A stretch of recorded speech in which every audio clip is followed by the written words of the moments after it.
नमस्कार दोस्तों, मैं विकास सिंह एक बार पुनः आपका स्वागत करता हूं। जैसा कि हम लोग कल के सेशन में पढ़े थे 1833 का अधिनियम, 1853 के अधिनियम को हम लोगों ने देखा था, भारत शासन अधिनियम 1858 को देखा था और भारत परिषद अधिनियम 1861 को देखा था। आज के सेशन में हम लोग उससे आगे देखते हैं और आज के सेशन में हम लोग पढ़ते हैं 1892 का अधिनियम। 1892 का अधिनियम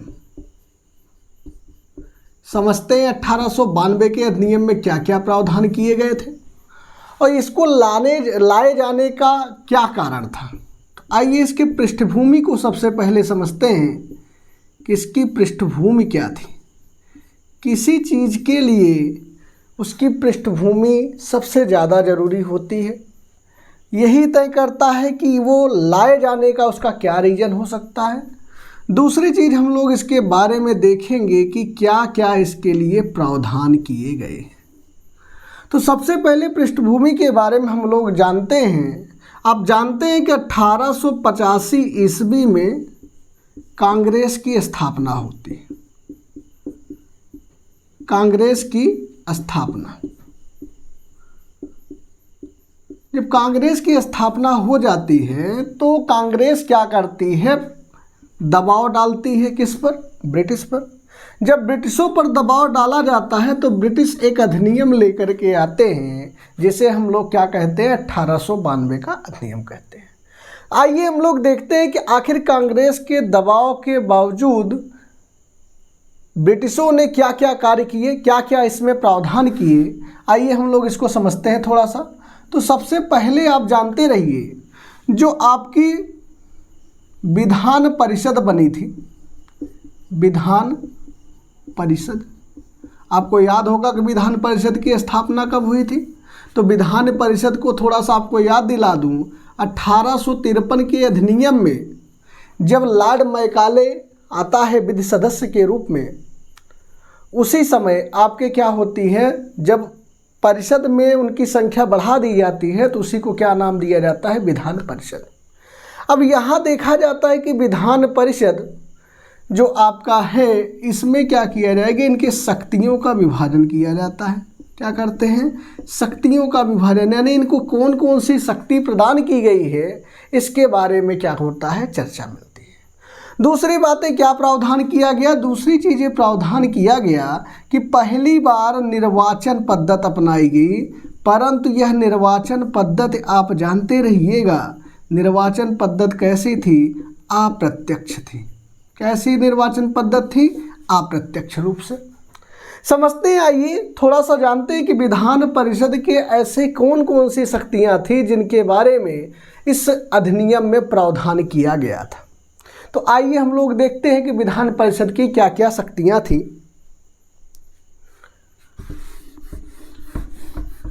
तो ये जितने भी कार्य हो रहे हैं ये सब क्या है, कांग्रेस के दबाव के बावजूद हो रहे हैं। तो आइए समझते हैं कि विधान परिषद की क्या क्या शक्तियां थी। विधान परिषद की शक्तियां,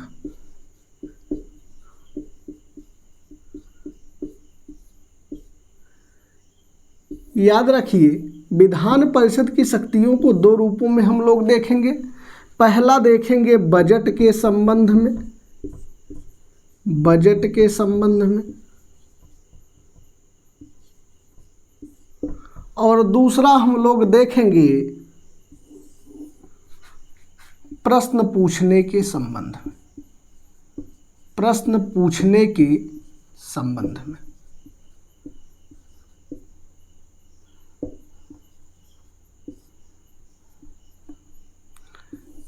आइए जानते हैं बजट के संबंध में क्या क्या चीज़ें हुई। आप जानते हैं कि 1861 ईस्वी में सर्वप्रथम क्या किया गया था, बजट प्रस्तुत किया गया था। किसके द्वारा प्रस्तुत किया गया था, तो आप जानते रहिए उस व्यक्ति का नाम था जेम्स विल्सन। जेम्स विल्सन के द्वारा सबसे पहले भारत में क्या किया गया था, बजट प्रस्तुत किया गया था।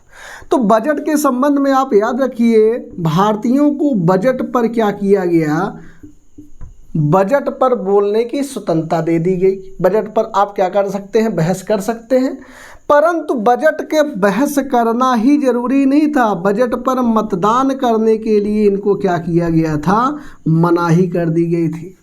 ना तो ये मतदान कर सकते थे, ना तो इन पर क्या कर सकते थे, ये अनुपूरक प्रश्न पूछ सकते थे। ये अनुपूरक प्रश्न पूछने का भी अधिकार इनको नहीं था। दूसरी चीज़ जानते रहिए, ये प्रस्ताव भी प्रस्तुत नहीं कर सकते। कोई प्रस्ताव अगर प्रस्तुत होता था तो प्रस्ताव प्रस्तुत नहीं कर पाते थे। यानी ये केवल और केवल इनको बजट पर बहस करने की ही अनुमति दी गई थी। तो इसलिए किया गया क्योंकि क्या था, कांग्रेस का दबाव था। दूसरी चीज़ है प्रश्न पूछने के संबंध में, तो ये भारतीय लोग प्रश्न किस विषय पे पूछ सकते थे, तो आप जानते रहिए भारतीय लोगों को केवल सार्वजनिक हित के विषय पर बात किया जा सकता था। सार्वजनिक हित पर, हित के विषय में बात करते थे। वो भी बात क्या करनी है इसके लिए 6 दिन पहले, कितना दिन पहले, 6 दिन पहले सूचना देनी पड़ती थी किसको, सरकार को। यानी सरकार, ब्रिटिश सरकार को 6 दिन पहले सूचना दे देनी पड़ती थी कि आपको किस मुद्दे पर बात करना है।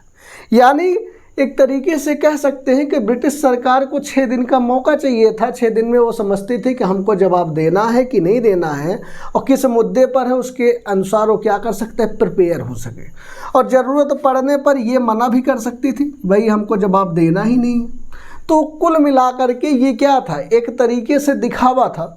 भारतीयों को केवल क्या है, दिखावा दिया गया कि भैया केवल आप आइए, मन करे तो पूछिए और हमारा मन करेगा तो जवाब दूंगा, नहीं मन करेगा तो जवाब नहीं देंगे।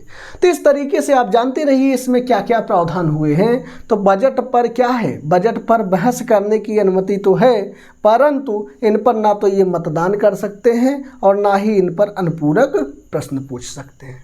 तो आइए हम लोग देखते हैं कि इनको ये अधिकार कब दिया गया। यानी बजट पर जैसे आगे जैसे जैसे आप बढ़ते जाएंगे, हमने आपको बताया था कि हर 20 साल पर क्या होता है, पुनरीक्षण करने के लिए एक बार एक अधिनियम भेजे जाते थे, एक आयोग भेजे जाते थे।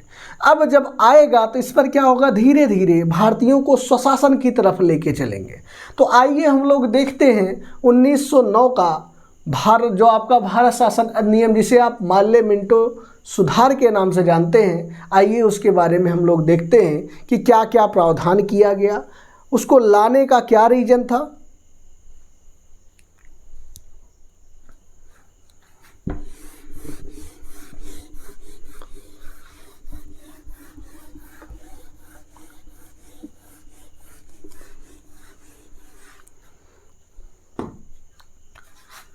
(1909) का अधिनियम, 1909 का अधिनियम,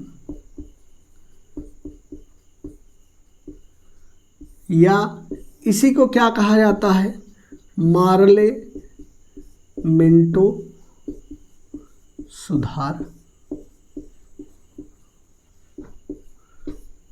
मार्ले आप जानते हैं कि वायसराय थे, मिंटो क्या थे, सचिव थे। तो याद रखिए इसे, इन दोनों को मिला करके क्या कहा गया, मार्ले मिंटो सुधार बोला गया। तो आइए हम लोग देखते हैं कि आखिर ये मार्ले मिंटो सुधार लाया क्यों गया। सबसे पहले इसके हम लोग देखेंगे पृष्ठभूमि,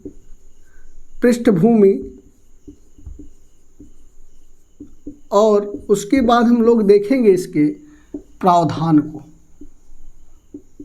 क्या क्या प्रावधान किए गए। पृष्ठभूमि आप जानते रहिए, पृष्ठभूमि और उद्देश्य इनका दोनों का क्लियर था। क्या आप जानते हैं कि इनका एक उद्देश्य था, पहली चीज़ तो कि कांग्रेस का विभाजन करना।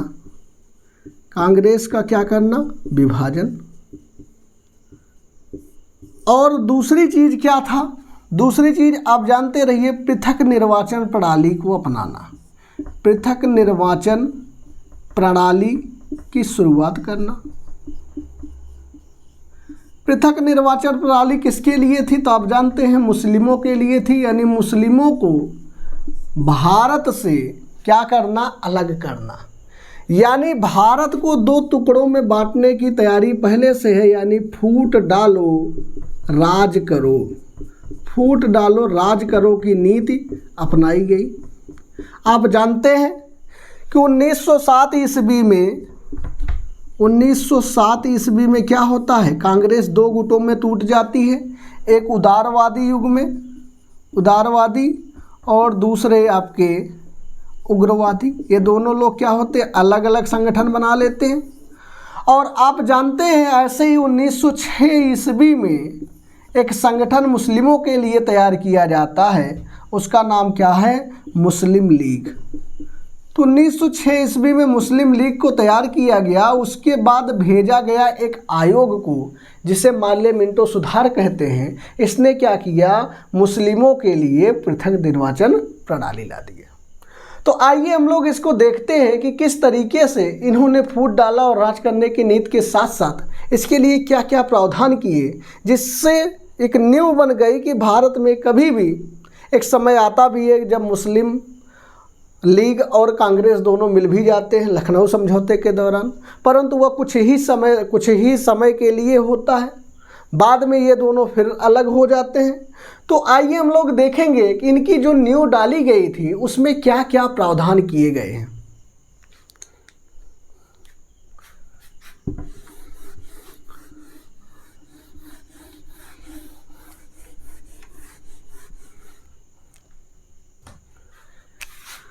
इसके क्या क्या प्रावधान है, प्रावधान को हम लोग देखते हैं।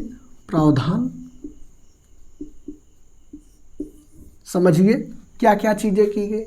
सबसे पहली चीज़ तो आप जानते हैं पृथक निर्वाचन प्रणाली लाई गई। क्या लाया गया, पृथक निर्वाचन प्रणाली। किसके लिए लाया गया, मैंने आपको बताया अभी, मुस्लिमों के लिए। आगे चल करके इसका विस्तार भी किया जाएगा। उसके बाद क्या किया गया, मतदान करना, यानी एक तरीके से आप जानते हैं कि जो बजट शब्द था, बजट पिछले में आपको मैंने बताया 1892 के अधिनियम में कि बजट पर सिर्फ उनको बहस करने की अनुमति थी। बहस तो कर सकते थे, परंतु इसके जरिए पूरक प्रश्न एवं प्रस्ताव पेश करने का भी अधिकार दिया गया। परंतु याद रखिएगा मतदान का अभी भी अधिकार नहीं दिया गया था। तो बजट पर बहस करना, पूरक प्रश्न पूछना, ये क्या किया गया, इस पे इनको छूट दिया गया। यानी एक तरीके से आप देख रहे हैं कि ये क्या किया जा रहा है, ये किया जा रहा है एक तरीके से इनको भारत को स्वशासन की तरफ बढ़ाना। भारत को क्या करना, स्वशासन की तरफ बढ़ाना। इसीलिए क्या कहा जाता है कि भारत पर बहस करना, बजट पर बहस करने की अनुमति दे दी गई और पूरक प्रश्न पूछने का क्या दे दिया गया, अधिकार दे दिया। तो ऐसे ही आगे हम लोग देखेंगे कि एक प्रावधान किया गया कि जो भारत परिषद थी, भारत परिषद में आप जानते हैं कि पहली बार 2 भारतीयों को शामिल किया गया। 2 भारतीय कौन कौन से थे, तो आप जानते रहिए, केसी गुप्ता और बिलग्रानी।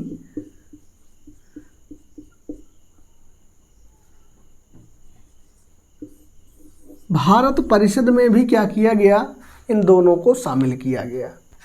तथा साथ ही साथ वायसराय की कार्यकारिणी में पहली बार, एक भारतीयों को शामिल किया गया। वे भारतीय कौन थे, एसपी सिन्हा। ये क्या है, ये किसके कारण हो रहा है, ये हो रहा है कांग्रेस के दबाव के कारण। क्योंकि आप जानते हैं कि 1905 ईस्वी में हुआ था बंगाल का विभाजन, और बंगाल के विभाजन में पहली बार ये क्या होता, विद्रोह होने शुरू हो जाते हैं, जिसको देखते हुए बाद में जो होते 1906 ईस्वी में मुस्लिम लीग की स्थापना कर दी जाती है। क्यों कर दिया जाता, ताकि ये वापस विद्रोह मुस्लिम और हिंदू दोनों एक ना होने पाए। और दूसरी चीज़ क्या किया गया, फिर भी जब दबाव बनता गया तो इन्होंने क्या किया, भारत के परिषदों में कि जो है भारतीयों को भी शामिल करना शुरू किए। इसके पहले कौन होते थे, इसके पहले जो होते थे सब आपके ब्रिटिश लोग होते हैं। आप जानते हैं कि भारत परिषद की स्थापना कब की गई थी, तो 1858 के अधिनियम में ही पहली बार भारत परिषद की स्थापना की गई थी और इसी के साथ एक भारत सचिव की भी स्थापना कर दी गई थी, भारत सचिव की। तो थोड़ा सा अभी इसके बारे में हम लोग आगे देखेंगे भी कि क्या है कि इसमें भारतीयों को क्यों शामिल किया जा रहा है। तो ये आप समझ सकते हैं क्योंकि क्या है, लगातार भारतीयों का क्या किया जा रहा है, दबाव बनाया जा रहा है। दबाव होने की वजह से ये क्या करते हैं कि भारतीयों को शामिल करते हैं। तो वायसराय की कार्य में पहली बार एसपी सिन्हा को शामिल किया गया एवं भारतीय परिषद में केसी गुप्ता और हुसैन बिलग्रामी को क्या किया गया, शामिल किया गया। तो आइए ऐसे हम लोग देखेंगे 1919 का अधिनियम और 1919 के अधिनियम में ऐसी क्या क्या चीज़ें हुई जो आपके लिए क्या होती, परीक्षा की दृष्टि से भी इम्पोर्टेंट है, और इनके शासन के बारे में हम लोग क्या करेंगे, स्टेप बाय स्टेप समझते चलेंगे।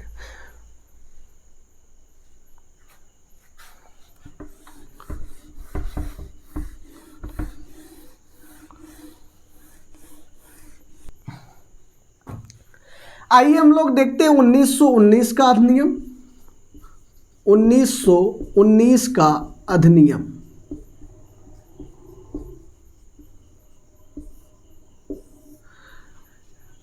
क्या क्या इसमें प्रावधान किए गए और इसकी पृष्ठभूमि कहाँ से बनी। आइए हम लोग देखते हैं इसकी सबसे पहले पृष्ठभूमि को, उसके बाद देखते हैं इसमें क्या क्या प्रावधान किए गए थे। तो पृष्ठभूमि में आप जानते रहिए कि आपको पता है कि 1914 ईस्वी में स्टार्ट हो जाता है फर्स्ट वर्ल्ड वार।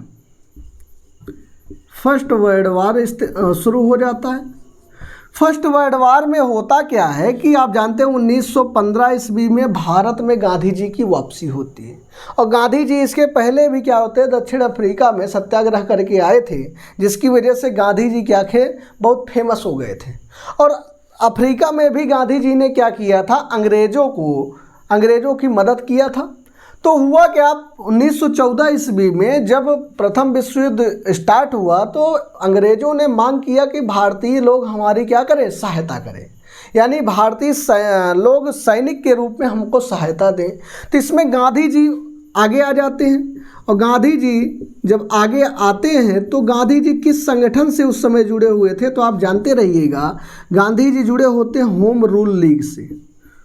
किससे जुड़े होते हैं, होम रूल लीग से। याद रखिए गांधी जी कांग्रेस के सदस्य पहले ना हो करके सबसे पहले कौन सी संस्था ज्वाइन किए थे, तो होम रूल लीग को ज्वाइन किए थे। और होम रूल लीग ने क्या किया, जब प्रथम विश्व युद्ध समाप्त हुआ, प्रथम विश्व युद्ध समाप्त होने के पश्चात इन्होंने क्या किया, ब्रिटिश पर दबाव डालना शुरू किया। ब्रिटिश पर जब दबाव डालना शुरू किया तो एक व्यक्ति मॉन्टेग्यू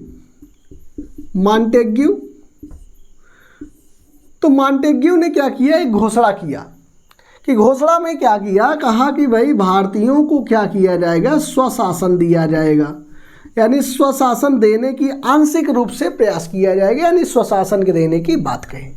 तो जब स्वशासन देने की बात कही तो यही क्या कहलाया, मॉन्टेग्यू चेम्सफोर्ड सुधार कहलाया।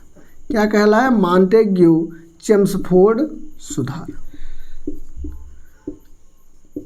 जब भारतीयों को ये पता चला, भाई कांग्रेस को ये पता चला कि अब तो हमको क्या मिल रहा है, स्वशासन। स्वशासन का मतलब आप समझते रहिएगा, स्वशासन का मतलब होता है कि भागीदारी होना, शासन में क्या करना, भागीदारी होना, यानी इंडिया के लोगों को, यानी भारतीय लोगों को शासन में क्या किया जाएगा, भागीदार बनाया जाएगा।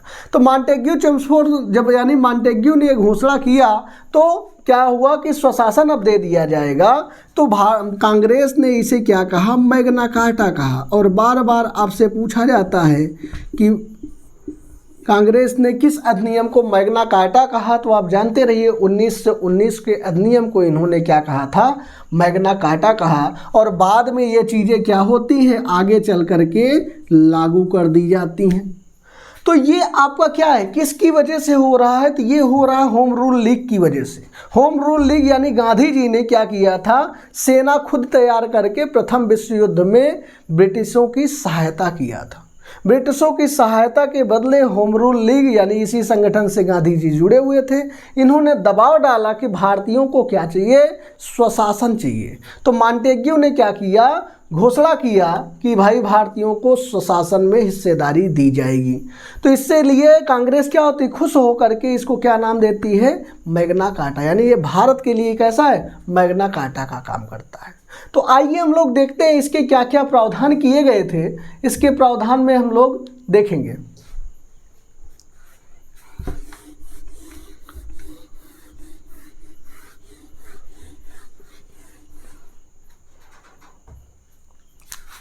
(1919) का प्रावधान क्या क्या चीज़ें की गई थी इसमें, ये देखते हैं।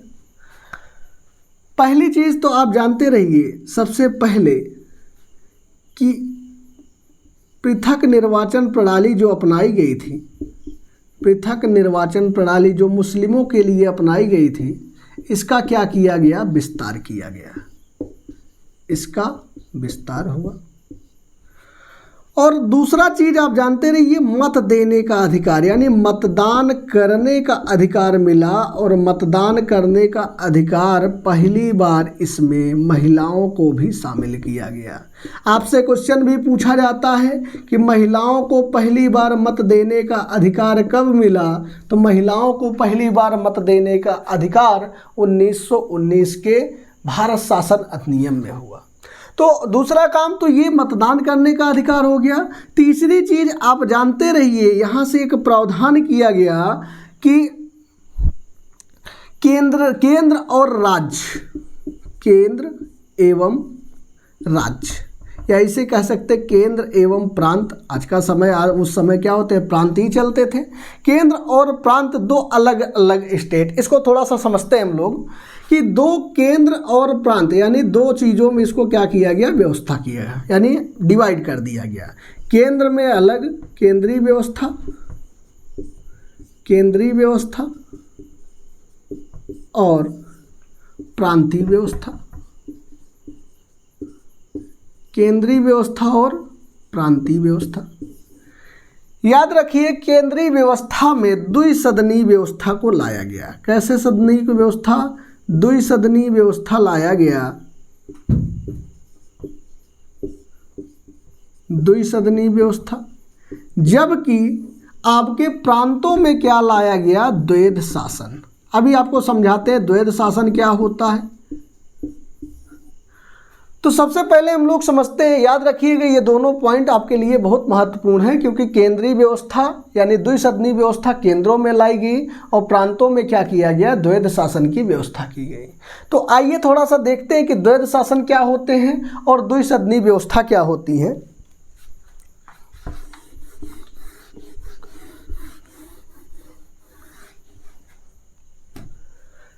द्विसदनीय व्यवस्था थोड़ा देखते हैं। द्विसदनीय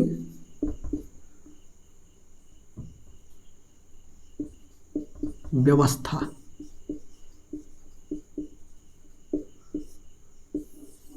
द्विसदनीय व्यवस्था का मतलब होता है एक राज्य परिषद, यानी इसको दो भागों में डिवाइड किया गया, एक राज्य परिषद में और दूसरा आपका विधान सभा में। पहली बार क्या वो डिवाइड के क्या बनाया जा रहा है, विधान सभा। तो राज्य परिषद जैसे आपका क्या होता है, विधान परिषद होता, उसी को क्या कहा जाता था, राज्य परिषद। राज्य परिषद आज कैसा सदन है, उस समय भी आज जैसे विधान परिषद उच्च सदन होता है, तो उस समय भी राज्य परिषद भी कैसा सदन होता था, उच्च सदन। और विधान सभा क्या थी, निम्न सदन होता था। जैसे आज के समय में विधानसभा क्या है, निम्न सदन। ऐसे ये क्या होता था, ये अस्थायी था, इसको कभी भी विघटित किया जा सकता था, परंतु ये जो राज्य परिषद है ये क्या सदन था, ये अस्थायी सदन था। यानी ये प्रक्रिया आप देखेंगे तो अभी भी भारत में चलती है। यानी जो राज्य परिषद यानी जिसे आप विधान परिषद के नाम से जानते हैं, विधान परिषद क्या है, उच्च सदन, और ये क्या होती है, अस्थायी सदन होती है। इसका विघटन नहीं किया जा सकता। वैसे विधानसभा का चुनाव जनता के द्वारा होता है तो निम्न सदन इसे कहा जाता है, और ये क्या होती है, अस्थायी होती है, और प्रत्येक 5 साल पर क्या होता है, ये चेंज हो सकती है। तो आइए ये तो हो गया क्या, द्विसदनी व्यवस्था। ऐसे हम लोग देखते हैं द्वैध शासन क्या होते हैं।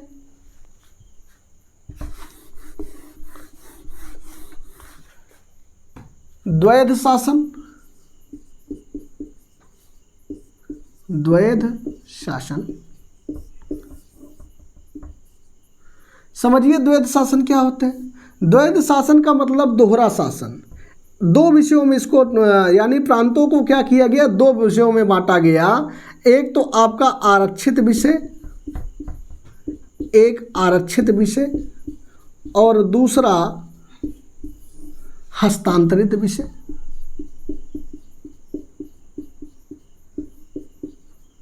समझते हैं दोनों में क्या डिफरेंस है, क्या क्या विषय थे। आरक्षित विषयों में सेना, वित्त, राजनीतिक आदि मामले आए। ये सब देख रेख कौन करता था, तो आप जानते रहिए ये सब गवर्नर जनरल की परिषद करती थी। कौन करता था, गवर्नर जनरल एवं उसकी परिषद करती थी, क्योंकि मेन क्या है, सेना, वित्त और राजनीति। तो सारा प्रशासन कौन देखता था, गवर्नर जनरल एवं परिषद। परंतु हस्तांतरित विषयों को क्या किया गया, आप जानते हैं कि 1909 ईस्वी में कहा गया कि भारतीयों को स्वशासन दिया जाएगा। तो हस्तांतरित विषयों को भारतीयों के अंदर कर दिया गया। यानी ये लोग कौन देखते थे, तो भारत के मंत्री, और किसके अधीन ये भी होता था, तो ये भी आप जानते रहे गवर्नर जनरल के अधीन होता था। तो भारत के मंत्री के इनको विषय दे दिया गया था। इसमें क्या क्या शामिल होते थे, तो इसमें स्वास्थ्य शामिल था, स्वास्थ्य के साथ साथ स्थानीय शासन और शिक्षा को शामिल किया गया। शिक्षा को शामिल, ये 3 विषय ऐसे थे जिनको क्या किया गया, इसमें शामिल किया गया। तो याद रखिएगा कि द्वैध शासन कहाँ, आपके द्वैध शासन प्रांतों में लगाया गया। कब, 1919 के अधिनियम में। इसके 2 विषय थे, एक आरक्षित विषय, दूसरा हस्तांतरित विषय। आरक्षित विषय को देख रेख करने के लिए कौन थी, गवर्नर जनरल एवं परिषद, जबकि हस्तांतरित विषयों को कौन देखा करता था, तो भारत के मंत्री की सहायता से देखा जाता था। तो ये तो आपका क्या था, द्वैध शासन। आप जानते हैं कि द्वैध शासन आगे चल करके 1935 के अधिनियम में ये कहाँ लगा दिया जाएगा, ये लगा दिया जाएगा केंद्र में, और प्रांतों को क्या दे दिया जाता है, प्रांतों को दे दिया जाता है स्वायत्तता, स्वायत्तता दे दिया जाता है। आगे हम आपको 1935 के अधिनियम में आपको समझाएंगे कि स्वायत्तता क्या होती है। तो ये कुछ ऐसे प्रावधान किए गए। आगे और देखते हैं क्या क्या चीज़ें 1919 में किए गए हैं।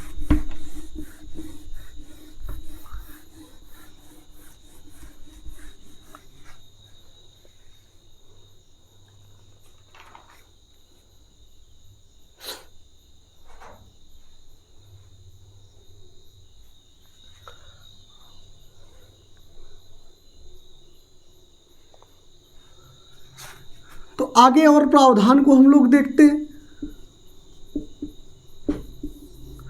तो आगे क्या किया गया कि प्रत्यक्ष, अभी तक क्या था, अप्रत्यक्ष रूप से निर्वाचन होता था, अब प्रत्यक्ष निर्वाचन प्रणाली की शुरुआत की गई। प्रत्यक्ष निर्वाचन प्रणाली की शुरुआत, और साथ ही साथ एक लोक सेवा आयोग का गठन किया गया। लोक सेवा आयोग का गठन, आप जानते हैं लोक सेवा आयोग का गठन, एक ली आयोग आया था। ली आयोग के कहने पर ये कब आया था, तो आप जानते रहिए 1924 में आया था, और गठित कब हुआ लोक सेवा, 1926 में। तो एक लोक सेवा आयोग का गठन करने की क्या किया गया, इसमें प्रस्ताव रखा गया। आइए थोड़ा सा देखते हैं प्रत्यक्ष निर्वाचन प्रणाली। प्रत्यक्ष निर्वाचन प्रणाली का मतलब किन किन लोगों को निर्वाचन करने की अनुमति थी और किस उसकी प्रणाली क्या क्या होती थी, उनको देखते हैं। तो आप जानते रहिए कि निर्वाचन की प्रणाली यानी कह सकते हैं चुनाव, चुनाव जो होते थे ये दो अधिकार, दो तरीके से समझिए। चुनाव में आपके चुनाव की प्रणाली क्या क्या होती थी और मताधिकार कौन कौन कर सकता था। आइए इसको थोड़ा सा समझते हैं हम लोग।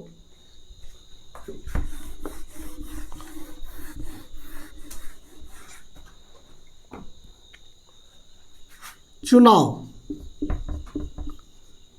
को हम लोग क्या किए, दो भागों में हम लोग बताते हैं। इसकी प्रणाली क्या थी ये देखते हैं, और दूसरा हम लोग देखते हैं कि इसमें कौन कौन लोग मत कर सकते थे, यानी मताधिकार किसका किसका था।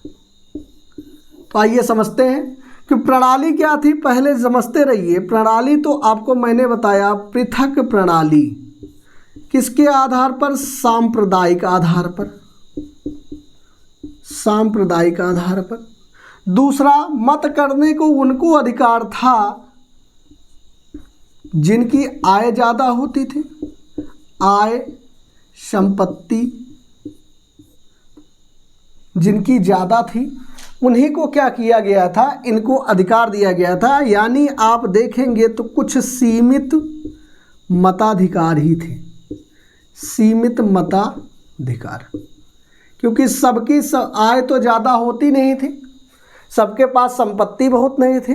तो इसीलिए आप देखेंगे तो ज़्यादातर क्या होंगे, रजवाड़े, यानी कह सकते जो बड़े बड़े रियासतें थी उन्हीं के लोग क्या करते थे, ये मत करते थे। आगे चल करके ये क्या किया जाता है, थोड़ा सा इसका विस्तार भी करते हैं। मैंने आपको पहले ही बताया कि मत देने का अधिकार यानी निर्वाचन प्रणाली तो शुरुआत किया कहाँ गया, निर्वाचन शुरुआत तो आप एक तरीके से देखते तो 1909 में ही शुरू हो जाते हैं, परंतु 1909 में कोई कन्फर्म नहीं था। उसके पहले आप देखते हैं 1892 में निर्वाचन हुआ। निर्वाचन शब्द का प्रयोग भी होता है, लेकिन वो कैसे होते, अप्रत्यक्ष रूप से। यहाँ क्लियर कहाँ किया जा रहा है, 1919 में पहली बार मताधिकार देने का अधिकार भी महिलाओं को शामिल किया गया। तो आइए थोड़ा सा इसके बारे में हम लोग देखते हैं कि क्या क्या चीज़ें थीं और किस प्रकार इनका विस्तार होता है। आइए हम लोग इनके देखते हैं मताधिकार को, यानी मताधिकार को किस रूप में डिवाइड किया गया था। समझिए, 1909 से लेकर के 1935 के बीच तक। 1909 में आप जानते हैं कि सिर्फ और सिर्फ किसको दिया गया था, मुस्लिमों को। और बाद में 1919 में क्या किया गया, इसका विस्तार किया गया, यानी इसमें सिख को दिया गया। सिख स्पेशली आप जानते रहिए पंजाब के लिए सिख को अलग दिया गया। दूसरी चीज़ें ईसाइयों को दिया गया, ईसाई। और तीसरी चीज़ आप जानते रहिए एग्लो इंडियन को दिया गया। और आप जानते रहिए महिलाओं को पहली बार क्या किया गया, मत में शामिल किया गया, महिलाओं को मत देने का अधिकार। तो ये आपके क्या किया जा रहा है, विस्तार किया जा रहा है। ऐसे ही आप आगे देखेंगे तो 1935 ईस्वी में भी कुछ विस्तार किए जाते हैं। जैसे इसमें मजदूर वर्ग को भी शामिल कर दिया जाएगा। मजदूर वर्ग के साथ साथ आप देखते हैं दलितों को भी शामिल कर दिया जाएगा।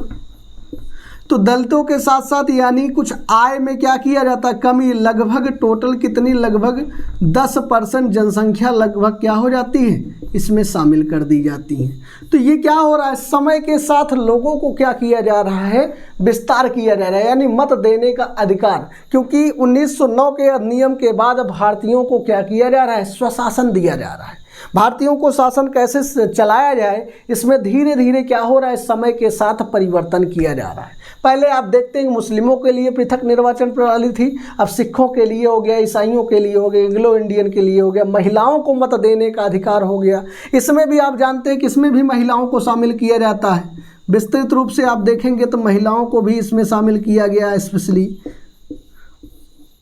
तो आप जानते रहिए ये सब क्या है, प्रावधान लगातार किए जाते रहे हैं।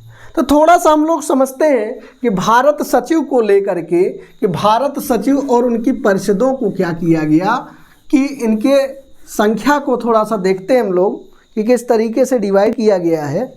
क्योंकि आप जानते रहिए कि भारत जो सचिव था, भारत सचिव। भारत सचिव को एक अधिकार दिया जाता है क्या? महालेखक परीक्षक की नियुक्ति करने का। महालेखा परीक्षक की नियुक्ति करने का अधिकार दिया जाता है।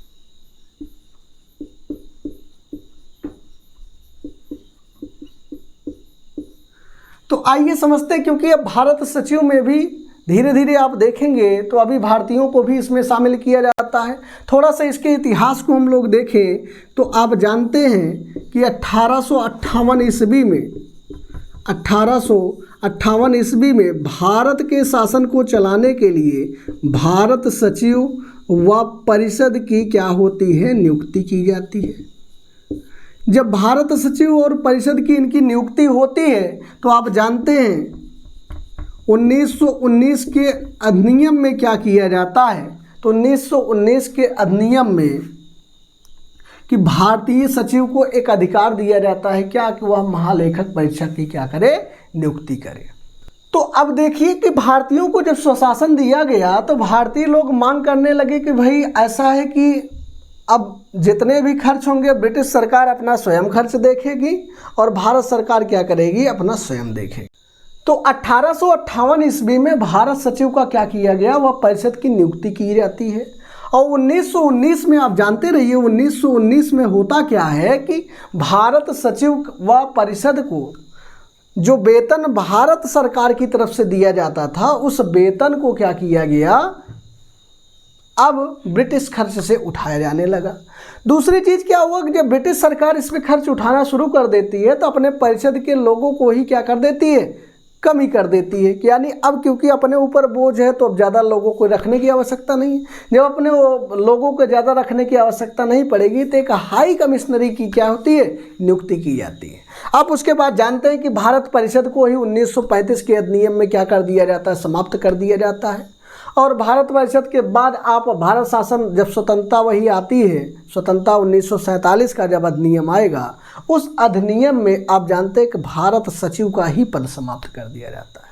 इसके बारे में हम लोग क्या करेंगे? अगले क्लास में भी डिस्कशन करेंगे किस तरीके से भारत सचिव का पद आ रहा है और भारत सचिव को और उसकी परिषद को किस तरीके से हटाने की प्रयास किया जा रहा है, क्योंकि अब जो लोड बढ़ रहा है वो किस पर? ब्रिटिश सरकार पर बढ़ रहा है। और भारत में लोग क्या कर रहे हैं? विभिन्न प्रकार तरीके से कहीं किसान विद्रोह कर रहे हैं तो कहीं असहयोग आंदोलन चलाया जा रहा है तो कहीं सविनय अवज्ञा आंदोलन जैसी प्रक्रियाएं चला रही हैं।